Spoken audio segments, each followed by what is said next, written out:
Hello guys, આપણે આગળના વિડીયોમાં જે શોર્ટ સર્કિટ એનાલિસિસનું હેન્ડ કેલ્ક્યુલેશન જોયું એ જ ડાયાગ્રામને આપણે ઈ ટાઈપમાં કેવી રીતે ડેમોન્સ્ટ્રેશન કરવું તે શીખીશું.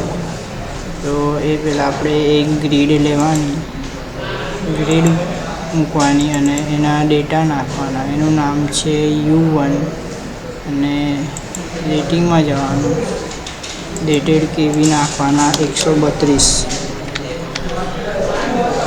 અને શોર્ટ સર્કિટમાં જવાનું અને 3 ફેઝમાં નાખવાનું આપણે 575.15.768 નાખવાના અને સાઈડ પર ટિપિકલ કરવાનું એટલે વેલ્યુ આવી જશે રેઝિસ્ટન્સની. પણ X/R રેશિયો નાખવાનો આપણે 15 અને પછી સાઈડ ક્લિક કરવાનું એટલે એની બી વેલ્યુ આવી જશે.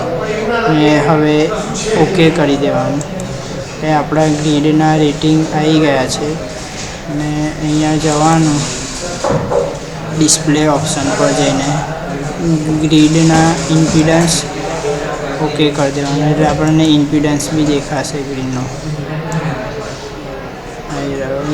ગ્રીડનો ઇમ્પિડન્સ. હવે બસ લઈએ આપણે એક.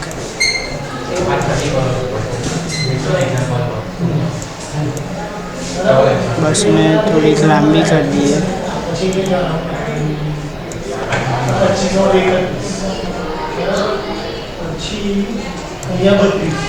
અને ગ્રીડને બસ સાથે કનેક્ટ કરી દઈએ.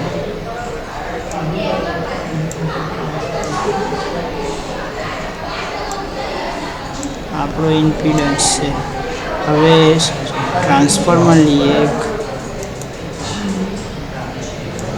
આપણે એક ટ્રાન્સફોર્મર લીધું. હવે બસ લઈએ એક. એ બસને બી આપણે મોટી કરી દઈએ.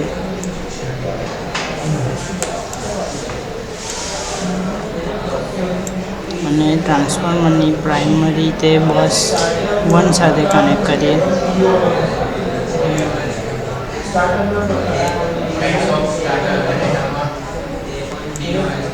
અને સેકન્ડરી તે બસ 2 સાથે કનેક્ટ કરીએ.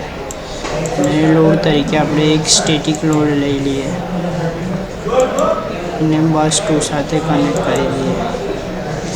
હવે ટ્રાન્સફોર્મરના ડેટા નાખવાના છે આપણે. રેટિંગ T1 નામ છે એનું અને ટ્રાન્સફોર્મરની પ્રાઇમરી 132 અને સેકન્ડરી 69 નાખી દેવાની છે સેકન્ડરીમાં. અને ટ્રાન્સફોર્મરના MVA નાખવાના છે આપણે 20 અને ટિપિકલ એ કરી દેવાનું સાઈડ ક્લિક. અને ઇમ્પિડન્સ નાખવાનું છે આપણે 9 અને X/R રેશિયો નાખવાનું છે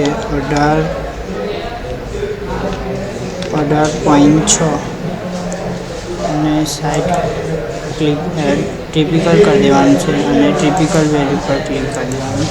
પછી ઓકે કરી દેવાનું છે. અહીંયા આપણે ઇમ્પિડન્સ ડિસ્પ્લે પર લાવવા માટે ડિસ્પ્લે ઓપ્શન પર ક્લિક કરીશું અને ઇમ્પિડન્સ ટ્રાન્સફોર્મર પર ક્લિક કરીશું અને ઓકે. ડિસ્પ્લે પર ઇમ્પિડન્સ બી આવી ગયો છે. હવે લોડમાં ડેટા નાખીશું આપણે. 59 કેવી છે તો આપણને 15 MVA નાખવાના છે. લોડ નાખી દીધો લોડ આપણે. હવે ઓકે કરીશું. આ આપણી સર્કિટ ડ્રો થઈ ગઈ છે. હવે આના પર આપણે શોર્ટ સર્કિટ એનાલિસિસ કરીશું. હવે આપણે આના પર શોર્ટ સર્કિટ એનાલિસિસ કરીશું. તો એના માટે આપણે અહીંયા જઈશું. શોર્ટ સર્કિટ એનાલિસિસ લખેલું છે એના પર ક્લિક કરીશું. એટલે આપણે શોર્ટ સર્કિટ કરવા માટે બસ પર ફોલ્ડ કરવા પડશે. તો બસને ક્લિક કરીશું અને રાઈટ ક્લિક કરીને ફોલ્ડ પર ક્લિક કરીશું એટલે આ બસને ફોલ્ડ થઈ જશે.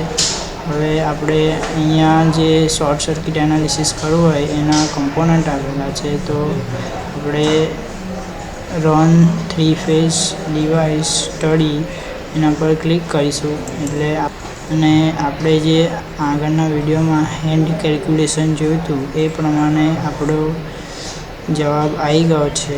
તો હવે આપણું શોર્ટ સર્કિટ એનાલિસિસ થઈ ગયું છે.